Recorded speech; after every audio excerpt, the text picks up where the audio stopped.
Don't let anybody make you think that God chose America as his divine messianic force to be a sort of policeman of the whole world. God has a way of standing before the nations with judgment, and it seems that I can hear God saying to America, you are too arrogant. And if you don't change your ways, I will rise up and break the backbone of your power.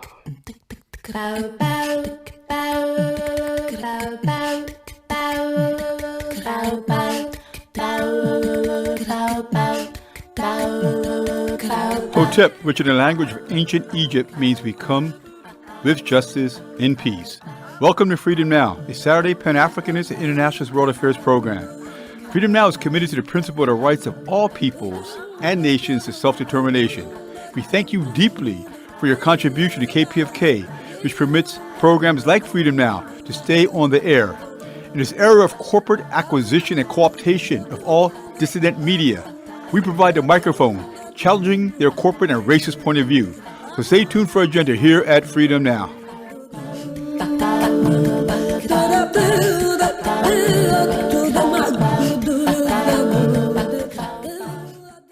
Fellas, I'm ready to get up and do my thing. I want to get into it, man, you know.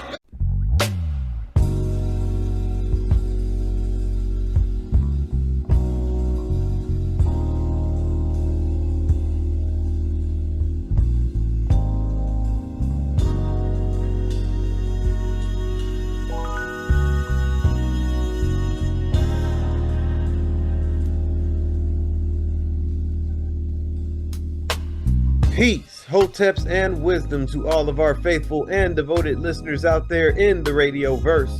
This is Brother Brandon Sankara, and I want to start things off with a thank you to all of you listeners out there who continue to support Freedom Now. You keep us on our mission and allow us to bring you our agenda for today, Saturday, November 12th, 2022.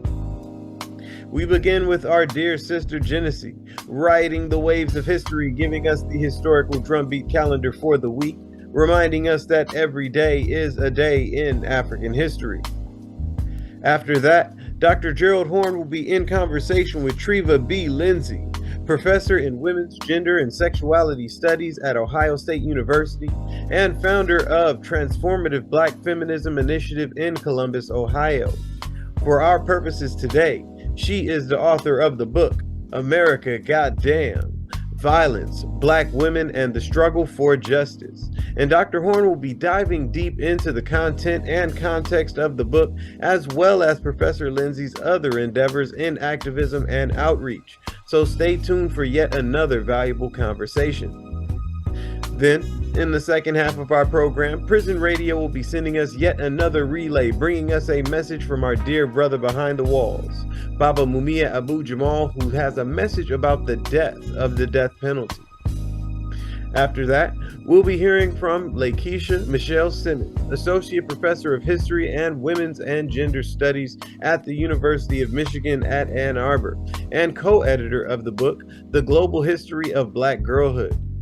Professor Simmons and her co-editor has shed light on Black girlhood history as a context and foundation for what will become Black womanhood.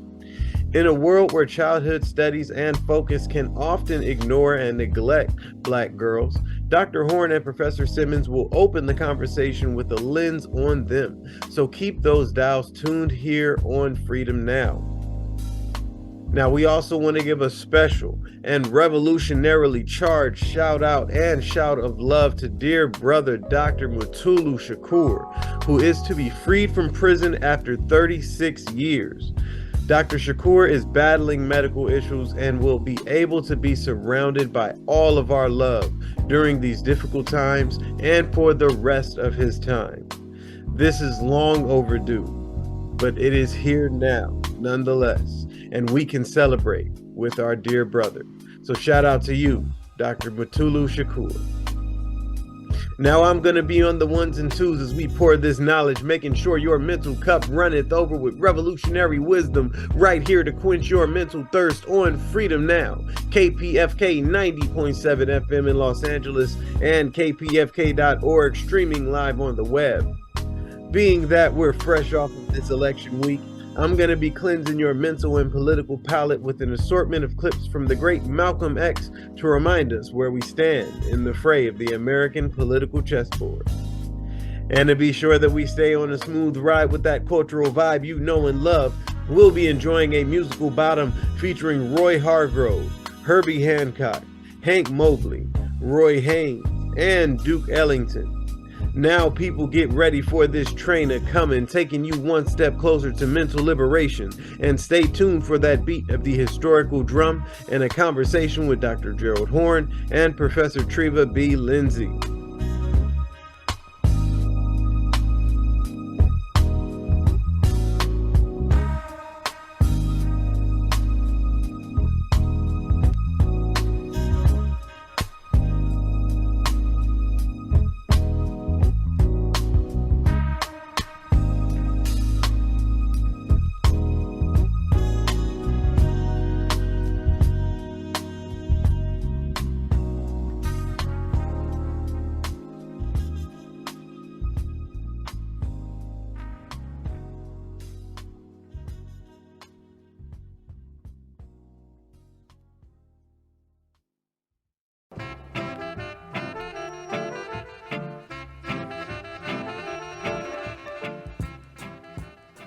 This is Sister Genesee with this week's African Historical Drumbeat calendar.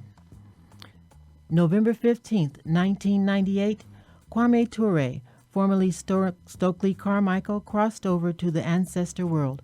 Kwame, an African born in Trinidad, organized in the U.S. and Africa during the Civil Rights, Black Power, and Pan-African movement, was an ardent proponent of Pan-Africanism and internationalism, and a founder member of the All-African People's Revolutionary Party.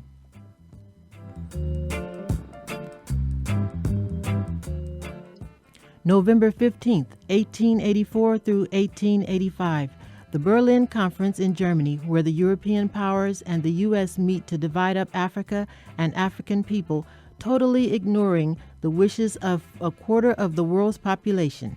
The English, French, Germans, Italians, Dutch, U.S., Portuguese, and Spanish divided Africa and the peoples of Africa to build their economic and political basis, to establish themselves as world powers at the expense of Africa and African people.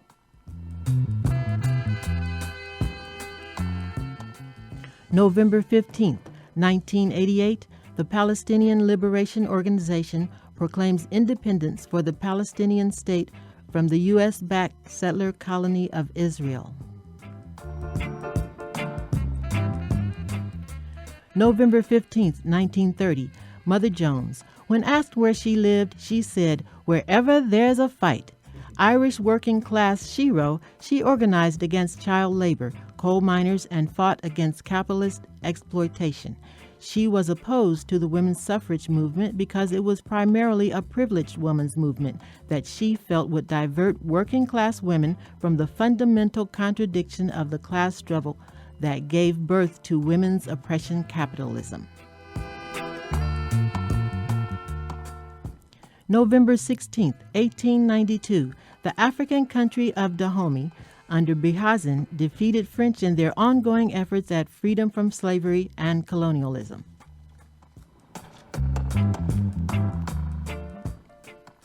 November 17, 1970, Maggie Kuhn founded the Grey Panthers, an organization devoted to fighting discrimination against the elderly. The organization, at the height of its membership, had 8,000 members and worked to change bad transportation for seniors, discriminator banking, and housing for the elderly. November 19, 1968, Modibo Keïta, a revolutionary, democratically elected Pan-Africanist Prime Minister of the West African nation of Mali, home of the world's first university, Timbuktu, was overthrown by a French-backed coup d'etat. November 19, 1930, Griselio Torresolo, a Puerto Rican-born nationalist woman and participant in the November 4th, 1950 uprising against the U.S. continued colonial occupation of Puerto Rico, was arrested in their effort to assassinate President Truman.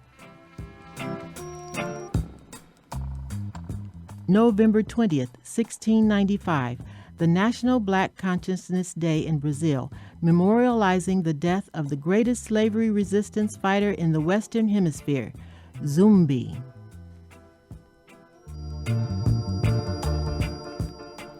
November 20th, 1972, ZANU of Zimbabwe, the leading revolutionary party, launches guerrilla warfare against the rogue European settler regime of Ian Smith and its U.S. and Britain-backed supporters.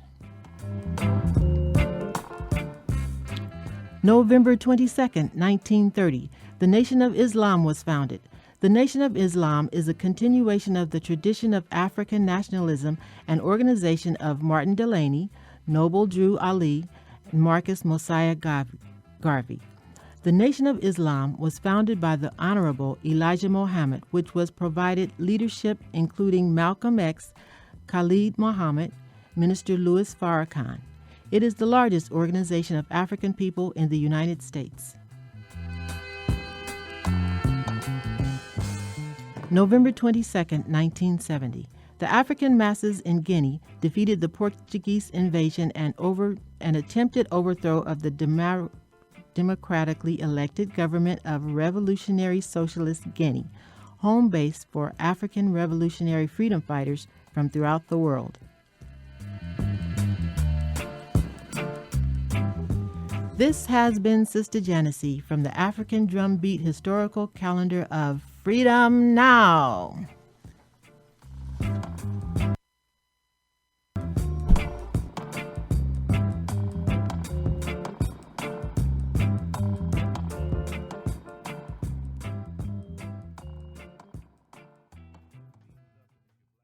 But being friendly and being a friend, I think, are two different things.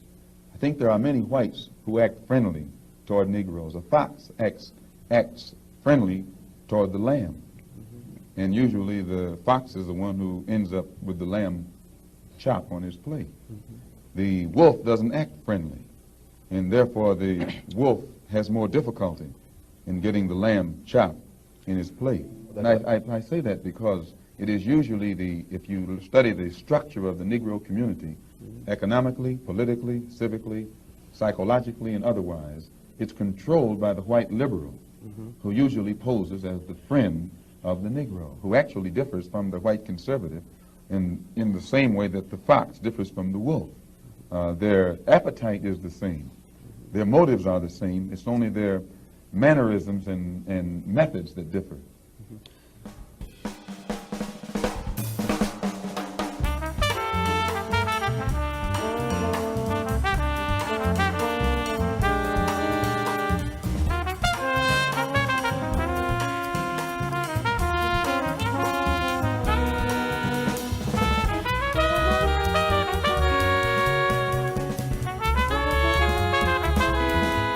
This is Gerald Horne for KPFK, kpfk.org, and with me on the line is Treva B. Lindsay, professor in women's, gender, and sexuality studies at Ohio State University, and founder of Transformative Black Feminisms Initiative in Columbus, Ohio, and author of the book, America Goddam: Violence, Black Women, and the Struggle for Justice. Thank you for joining us on Freedom Now, KPFK Los Angeles, Professor Lindsay. Thank you so much for having me. So why did you write this book? I actually ran from this book for quite a while.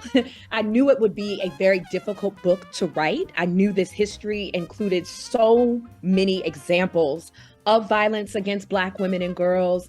I also knew that I wanted to tell this story from a partially personal place as well, as a way to talk through the stakes of this book, to say what it means to witness this as someone who's a historian, as someone who studies the experiences of Black women and girls, and also as a survivor of multiple forms of violence. And so that's where this concept of witnessing comes in. And so this book was an attempt to show how one can witness some of the most difficult, challenging, and traumatic moments from a historical and contemporary perspective. Mm-hmm.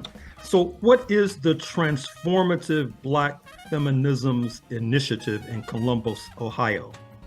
Yes, so this was launched in 2020, and there's a kind of multi-pronged effort here to see how Black feminism can transform our local community. What can we use? What tools can we have? And so the first iteration of this, or I should say the first program that's come out of that, is Black Feminist Night School, which is a partnership with a local community organization called Zora's House, which is a space for Black, Indigenous, and people of color, women of color, to come together around organizing, around work, around care, around so many different issues, and launching this monthly night school that's open to the community, that's free and accessible, where we talk through different topics, different books, different articles, different perspectives, podcasts that focus on Black feminisms and the experiences of Black women, girls, and gender expansive people. This will also expand to a summer institute, which will be focused on Black feminism as community engagement, and what does that look like in our specific community. So those are a couple of the things that are coming out of these initiatives. Now, back to the book. Why do you invoke Nina Simone? And for those who may not be familiar, who was she? Right. Nina Simone is probably one of the most accomplished, dynamic, and invigorating singers, artists, activists, composers of the 20th century, that combination of things. She's a North Carolinian, which is where my family is from, so there's a partial here, but also she created some of the songs that I think of in terms of African-American freedom struggles that we think of and associate with that. So one of those songs is Mississippi Goddam, which is actually her first kind of protest song. And in that song, she is talking about the extraordinary violence that African-Americans in this country have faced, that Black people in this country have faced, as well as our resistance to it. She's inspired to write this song after the assassination of Medgar Evers, an NAACP leader, as well as the 16th Street Baptist church bombing, which took the lives of 4 Black girls, Addie, Carol, Denise, and Cynthia. And she wanted to find a way to elevate these stories, to amplify these stories, to amplify this resistance. And so I thought about using America Goddam as a title to really encompass what it means to think about how the U.S. is such a violent place for Black Americans, for Black women and girls, and also the violence that the U.S. causes abroad. Mm-hmm. So what do you mean by hypersexuality and the unrapeability myth? And does either concept still resonate today?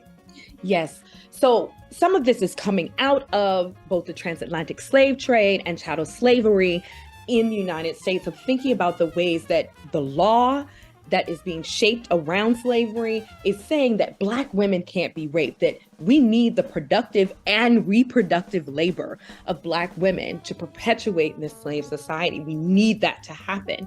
And so there is a myth of unrapeability that's built into our legal system, that's built into the cultural discourse, the cultural conversations that are happening in the 17th, 18th, and 19th centuries, that embeds in how we understand and talk about Black women's lives to this day. And so we see this narrative of hypersexuality that continues to follow Black women and girls, and speaks to our lack of concern and our lack of investment in addressing issues like pervasive sexual violence against Black women and girls. So often we see victim blaming, we see them being cast as people who were wanted it, who were in the wrong place, who were doing the wrong things. We know how those girls act. We hear those kinds of statements when it comes to Black girls and women who've been sexually violated. And that has a long and storied history in the positioning of Black women, the framing of Black women, the mythologizing of Black women as hypersexual and unrapeable. What about resistance to the horrors you described? Talk to us about that. It was really important for me in this book to also highlight this struggle for justice, that even though too few people care about what's happening to Black women and girls, that there's an incredible history of resistance, an incredible archive of resistance that Black women and girls have had to this, whether that's forming communities of support, an affirmation when someone's been violated, if it's attempting to protect vulnerable people from being violated, or that is organizing campaigns, collectives, initiatives, organizations that are committed to upending the systems that war against the lives of Black women and girls. And Black women and girls have been at the forefront of saying, we know what's at stake here, and we need to organize in ways that resist this framing, that resist these myths, that resist these stereotypes, and resist our invisibility as victims of multiple forms of violence. What about forced sterilization? How long did it last? Does it still continue, persist? And how were Black women impacted by forced sterilization? Absolutely. So forced sterilization, we see particularly in the Jim Crow era, reaches a particular height in the United States as it pertains to Black women. We see a number of Black women who are forcibly sterilized. We can think of someone like a Fannie Lou Hamer, that is forcibly sterilized in a hospital in Mississippi. And it's so common in Mississippi during her lifetime that it's called the Mississippi appendectomy.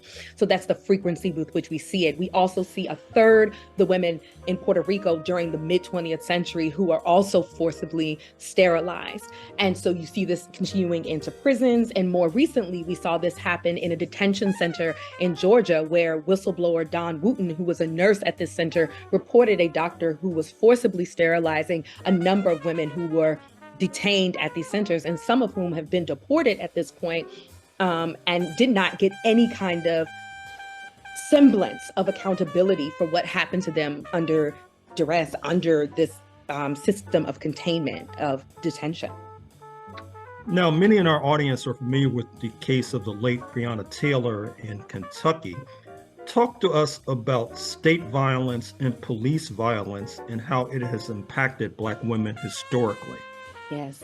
So we see a number of examples of police violence against Black women and girls throughout history, as long as we can think about what policing and violence looks like. So if we're thinking about the kind of the predecessors of how we understand policing, slave patrols, early policing that certainly targeted Black women and targeted fugitive enslaved people who were also Black women and girls. But if we look at more contemporary examples, even the language of how we talk about police killings and police shootings are rooted in the stories of violence against Black women.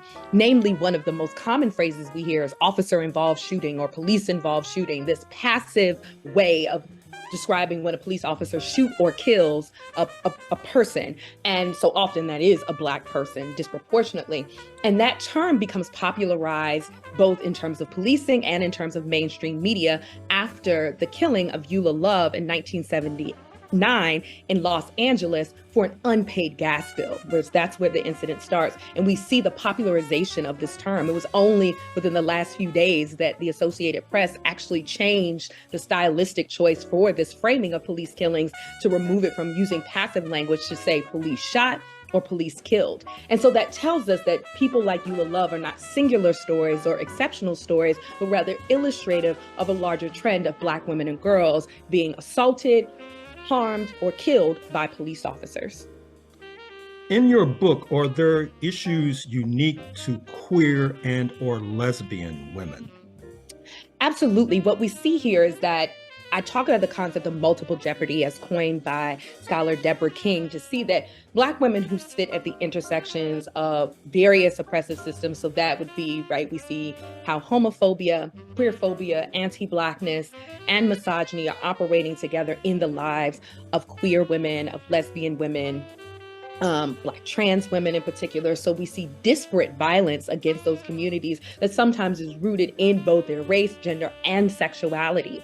And I think that's a really important thing to see. So we see corrective sexual assaults, which are assaults created in the attempt to say, you are not really a lesbian or bisexual. I'm going to forcibly change your sexuality, which we know to be untrue, which we see all over the world, but we have seen in the United States. We see family members or people in communities who harm our queer sibs, our lesbian sibs in our community. And so you do see more pervasive kinds of violence and less reporting and less attention that's often given to violence against Black, queer, and lesbian women. By the way, have there been any legislative initiatives to address that issue? So, to a large extent, no. I think that one of the things that we're seeing is, one, a real pushback to thinking, is the legislative the way to go? You see different local pushes around hate crimes and local pushes to acknowledge that this is happening in these communities. But I think what's important here is that organizers are pushing for what it means to have universal basic income. What does it mean to have healthcare that is trans affirming? What does it mean to divest from homophobia? These kinds of things, I think, are what organizers, activists, advocates are really rallying around at this point to help reduce the harm that we see against these vulnerable communities.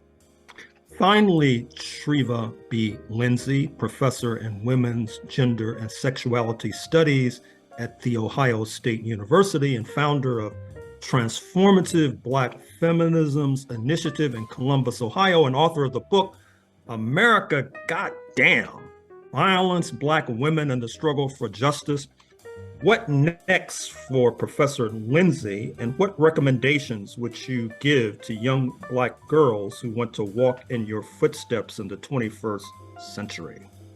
Great question. So right now I'm thinking through possibly a new project, tentatively titled Words Mean Things, which is looking at Black feminist concepts and theories to see how they've been used, misused, misappropriated, and returning to the origins of these words, returning to the powerful meaning of these words in terms of how we form a guidebook for resistance for the 21st century and onward. And I would say to young people who are listening to this, thinking through their paths, to really follow your heart, to be true to you and what you do, to ask the kinds of questions and seek out the kinds of mentorship, community, organizations, and initiatives that really speak to who you are and the concerns you see in the world. Because we need your voices. We need the work that you want to do. We need the imagination that you have, and we need the tools of resistance that you all are beginning to craft and find community within. And so I encourage you to lean into you and lean into your communities and join and support organizations that are doing the kind of work that affirm your life and affirm the lives of the communities that you live in. Well, I'm afraid we're going to have to leave it there. Treva B. Lindsay, professor in women's, gender, and sexuality studies at The Ohio State University and founder of Transformative Black Feminisms Initiative in Columbus, Ohio, author of the book, America, Goddam, Violence, Black Women, and the Struggle for Justice. Thank you for joining us on Freedom Now, KPFK, Los Angeles.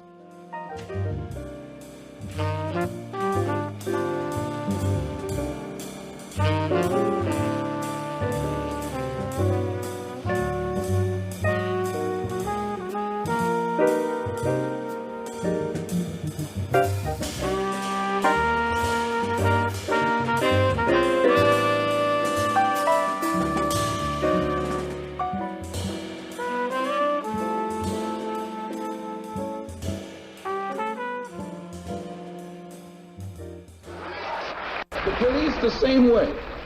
They put their club upside your head and then turn around and accuse you of attacking them. Every case of police brutality against a Negro follows the same pattern. They attack you, bust you all upside your mouth, and then take you to court and charge you with assault. What kind of democracy is that? What kind of freedom is that? What kind of social or political system is it when a black man has no voice in court, has nothing on his side other than what the white man chooses to give him? My brothers and sisters, we have to put a stop to this. And it will never be stopped until we stop it ourselves. They attack the victim. And then the criminal who attacked the victim accuses the victim of attacking him. Yes, sir. This is American justice. Yes, sir. That's right. This is American democracy. Yes, and those of you who are familiar with it know that in America, democracy is hypocrisy. Right. Now, if I'm wrong, put me in jail. Right. But if you can't prove that a democracy is not hypocrisy, then don't put your hands on me.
Listen up, ladies and gentlemen. Today is a special day for the diaspora. Today, Saturday, November 12th, is the day of the 2022 Garifuna International Indigenous Film Festival. The festival was founded in 2012 with a mission to preserve the values and aspirations of all indigenous peoples and Garifuna cultures.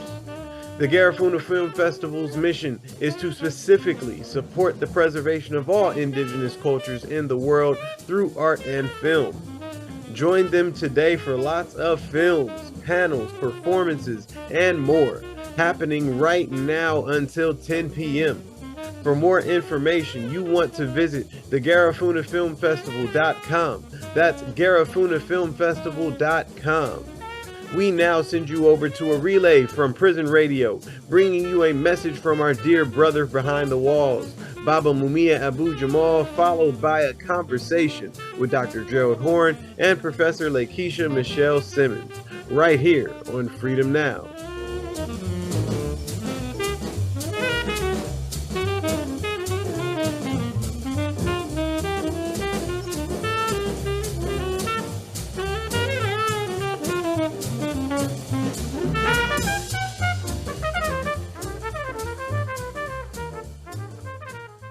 The death of the death penalty. In a stunning surprise, the jury, hearing sentencing arguments in the case of Nicholas Cruz at the Stoneman Douglas School, Parkland, Florida, for the killing of 17 people, recommended that Cruz be sentenced to life in prison instead of the death penalty. 17 others were wounded in this mass shooting. Few people, especially the surviving families of the victims, expected Cruz could escape a death sentence. For the state labored long and hard to prove that Cruz committed aggravated offenses in the shootings, and the jurors agreed with him that he qualified for such a sentence. His defense lawyers, however, produced a fetal alcohol syndrome defense, arguing that his mother used drugs and alcohol during her pregnancy. This behavior, they argued, resulted in brain damage to Cruz. The state produced a psychologist who threw cold water on this theory, but the jury didn't buy it, or they didn't want to buy it. One might ask, if the death penalty doesn't apply here, where 34 people were shot and 17 killed, when does it apply? And that, of course, is the question. We may be looking at the beginning of the end for the death penalty. With love, not fear, this is Mumia Abu-Jamal.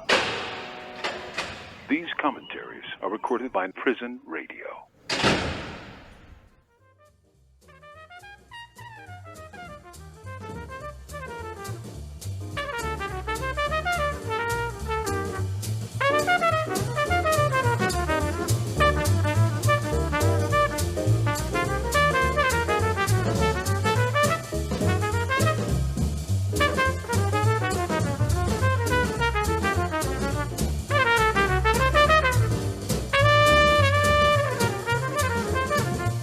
This is Gerald Horne for KPFK, kpfk.org.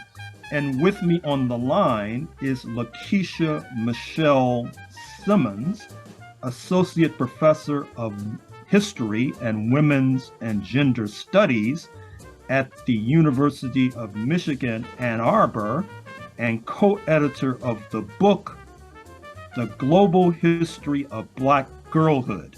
Welcome to Freedom Now, KPFK Los Angeles, Professor Simmons. Hi, thank you so much for having me. It's wonderful to be here talking to you. And it's wonderful to have you. And so why did you and your co-editor produce this book? Both Corinne Field and I have been working on age as a category of analysis and Black girlhood. And we had been doing conference presentations together. And it was in that when we kind of looked around and we realized that there's a lot of energy and work happening in Black girls' history, but there wasn't really a forum for graduate students and early career scholars to get together to talk about Black girls' history as a subfield of study. And so that's how we started. At one of our conferences, we were on a panel with Abu-Jamal George, who really pushed us to think about some of our frameworks. She asked, does this apply everywhere? She's a scholar of African girlhood. And so she really was saying, maybe some of these frameworks can't just be about Black girls everywhere. And that got us thinking. And so together we started a Black girlhood history scholars network. And then we put together a huge conference at the University of Virginia where different scholars who are working in Black girl studies and Black girls history got together. And that's where the book came from. Mm-hmm. So how does the history of Black girls disrupt the history of childhood? For us, we've been thinking a lot about what childhood means, what childhood innocence means, and how Black girls are often not included in definitions of childhood. And so Black girls' own conceptions of what it means to be a child, own experiences of what it means to be a child, change and make us think differently about some of the assumptions people make about children and childhood history in particular. Mm-hmm. What do you mean by girling Blackness? For us, we really wanted to think about these categories. And so when we were thinking about Blackness, we were trying to think about how do Black girls encounter notions of race and identity. And by girling Blackness, we really are thinking about how are girls defining Blackness? How are they thinking about what that means for them in their lives? And that might be different than how, for example, Black male politicians are thinking about Blackness. Mm-hmm, mm-hmm. And how do Black girls fit into the history of Black feminism? I understand you and your editors had difficulty grappling with this issue. So this is something one of our reviewers really wanted us to talk about in our introduction. And it was a difficult question for us because we really wanted to think alongside of Black feminism, but we wanted to think about how Black girls fit in that genealogy. And one of the ways we started thinking about it is first, a lot of Black feminists come to activism as girls or teenagers themselves. And a lot of our feminist icons, whether that be Harriet Jacobs, Anne Moody, a lot of people have written specifically about girlhood. Even Toni Morrison, right? And so thinking about how girlhood is an important site in Black feminist theorizing was really important for us. The other thing we were thinking about is what does it mean that girlhood is important to Black feminist writers, but often those writers are women. And so what is the difference between women who take up the mantle of girlhood in their political organizing, or even if saying something like Black girl magic, but referring to women, right? Or calling your friend your girlfriend. And what's the difference between that and then the ways that girls are thinking about their own sort of youth culture and communities separate from women? Now, much in the news of late has been this idea of the, quote, adultification, unquote, of Black girls. What does that mean? Typically, when people use adultification, it talks about really two different processes. On the one hand is the white and dominant culture kind of assigning girls, young Black girls, the role of adults. In other words, expecting adult behavior from them, not allowing them to be innocent. And in some of these studies, you see that this is happening as young as 5, that they're treated different than other girls, that they should act in more mature ways. So on the one hand, it's like this expectation of that Black girls should be more mature and not as innocent. The other processes that people sometimes talk about is within Black communities that sometimes we put too much pressure and responsibility on young girls, and that can be the other kind of side of it, having to take care of young siblings early or bear the responsibilities in families that maybe Black boys wouldn't be given. So sometimes people refer to those two processes. For me, it really means this thing about whether or not our Black girls are given the opportunity to be innocent children or not, and whether or not they are protected as other young children are. I have to say I was taken aback by your first comment that Black girls as young as 5 were subjected to adultification.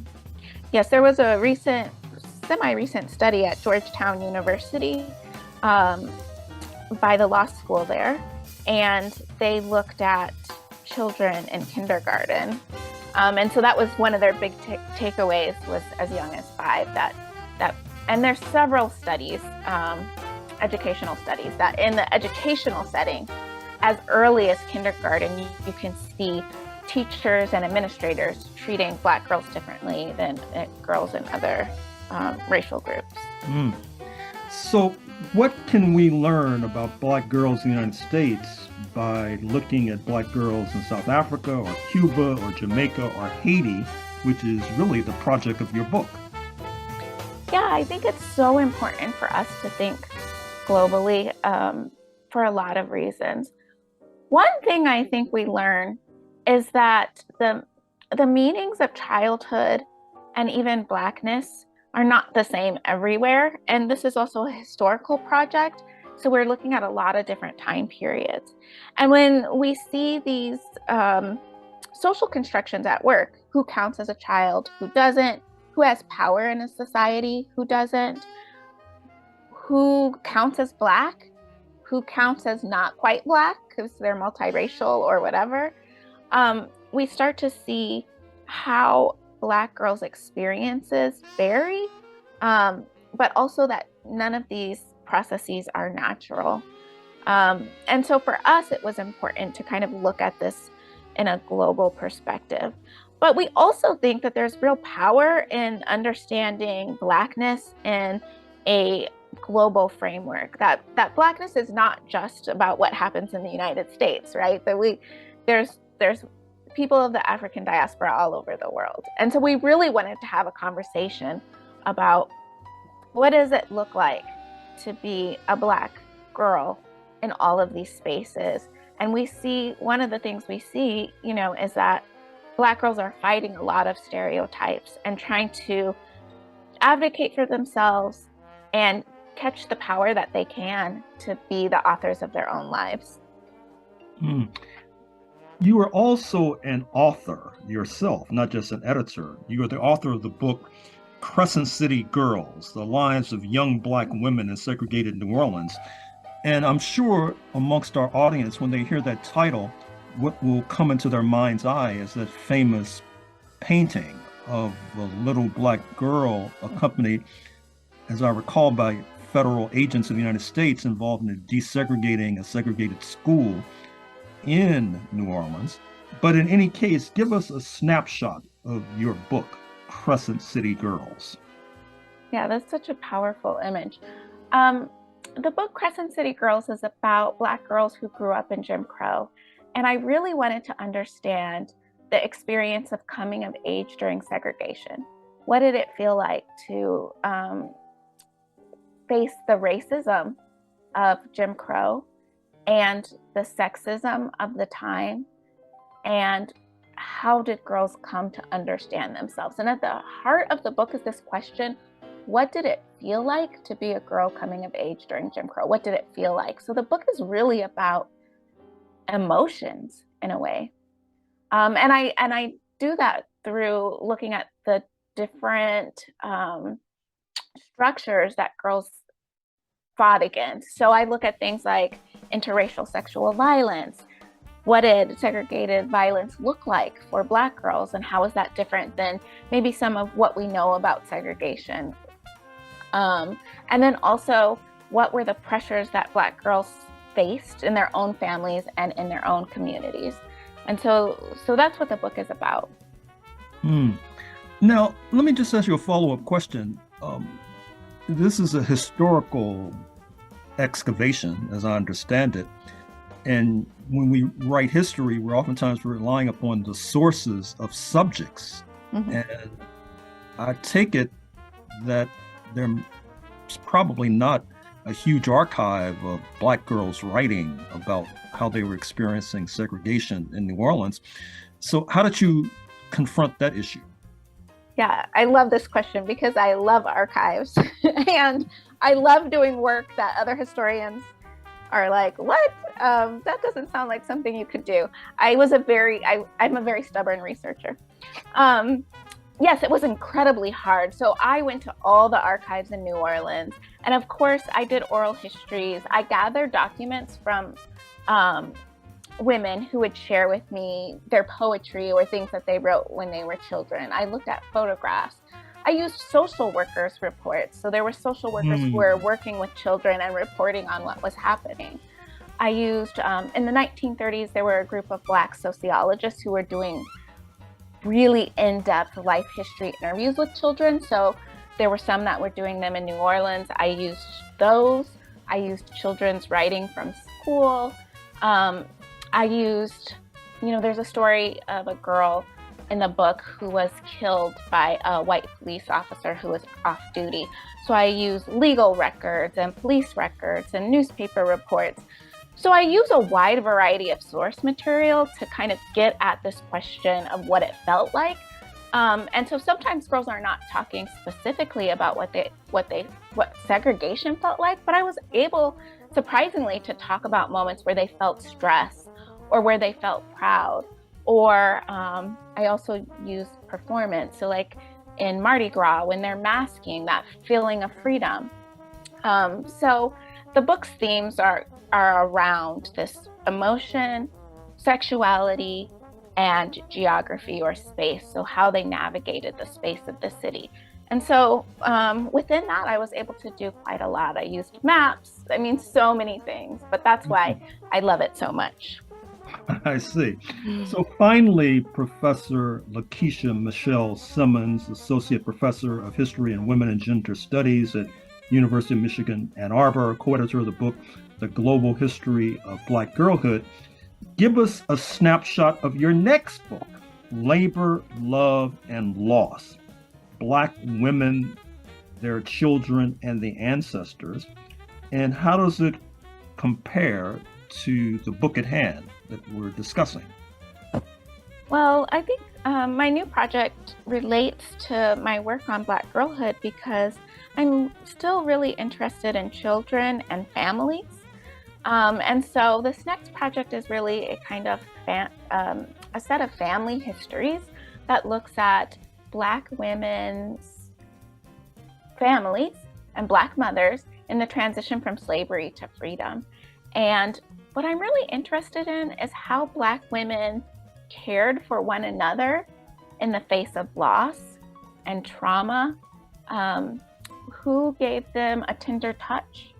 And so the current project looks at Black women and infants and their care of infants, and also who cared for them when they experienced child loss or miscarriage. It looks at Black women and grandmothers and elderly women who cared for elderly women within the community and who were the elderly women caring for. And then it thinks about the kind of long histories of our families, how we look back to the ancestors for answers to our present and also for ways forward through the trauma that we've been through as a way towards healing. So that's what the book is about. Well, you'll have a number of readers when that book emerges, starting with me. Thank you so much. I'm afraid we're going to have to leave it there. Professor Simmons, Associate Professor of History and Women's and Gender Studies at the University of Michigan Ann Arbor, co-editor of the book, The Global History of Black Girlhood. Thank you for joining us on Freedom Now, KPFK, Los Angeles. Thank you.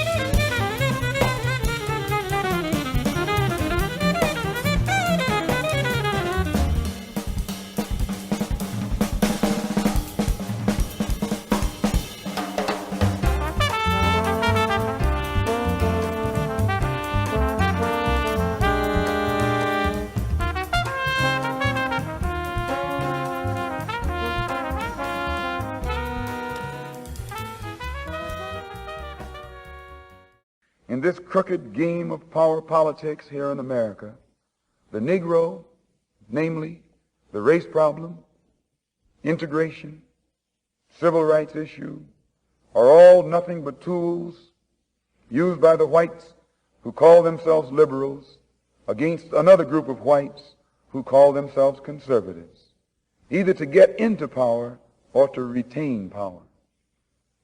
Among whites here in America, the political teams are no longer divided into Democrats and Republicans. The whites who are now struggling for control of the American political throne are divided into liberal and conservative camps. The white liberals from both parties cross party lines to work together toward the same goal, and white conservatives from both parties do likewise. The white liberal differs from the white conservative only in one way. The liberal is more deceitful, more hypocritical than the conservative. Both want power, but the white liberal is the one who has perfected the art of posing as the Negro's friend and benefactor. And by winning the friendship and support of the Negro, the white liberal is able to use the Negro as a pawn or a weapon in this political football game that is constantly raging between the white liberals and the white conservatives.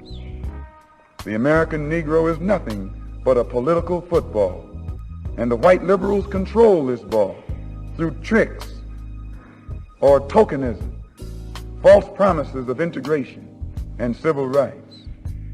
In this game of deceiving and using the American Negro, the white liberals have complete cooperation of the Negro civil rights leader, who sell our people out for a few crumbs of token recognition, token gains, token progress.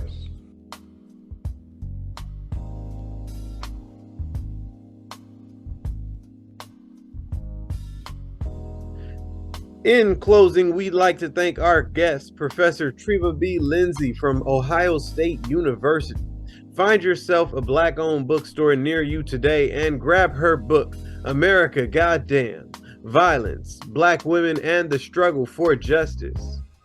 Thank you to LaKisha Michelle Simmons from the University of Michigan at Ann Arbor. And while you're in that bookstore, why not grab her book, The Global History of Black Girlhood? Shout out to Dr. Gerald Horne for doing what he does best and guiding this train of mental liberation towards Pan-African enlightenment for yet another Saturday. Hit up your favorite bookstore right now and find one of Dr. Horne's many informative texts to enrich your library and your mind. Many thanks to Prison Radio and Baba Mumia Abu-Jamal for keeping us in the know from the outside of the walls of injustice.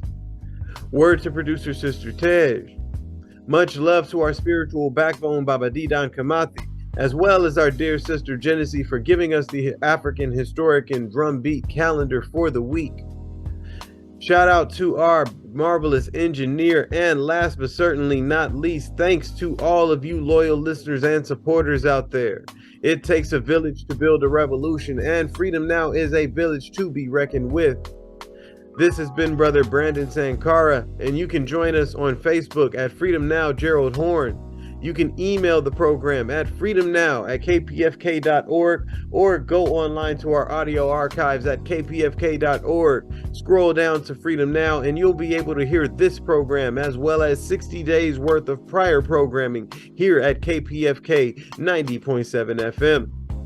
We now send you off to our sister Assumpta with Spotlight Africa coming up next, addressing issues facing Mama Africa. And until next Saturday here at Freedom Now, we stand running our marathon, ready for revolution.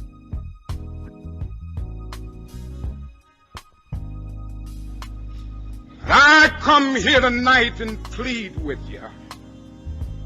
Believe in yourself and believe that you're somebody.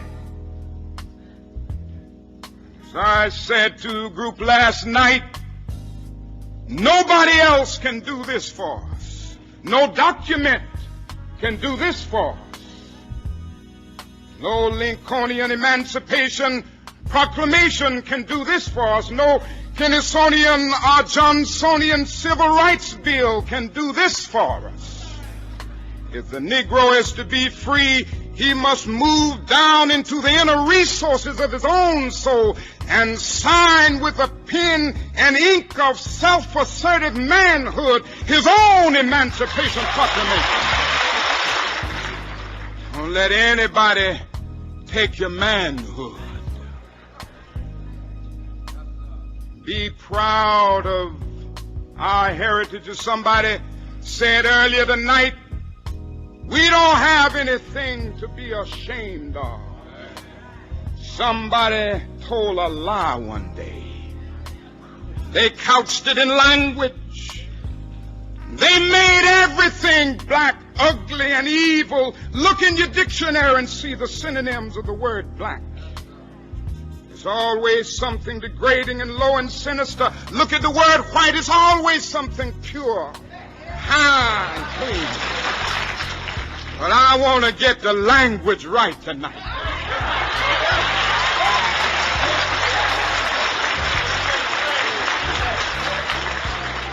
I want to get the language so right that everybody here will cry out, yes, I'm black, I'm proud of it, I'm black and beautiful.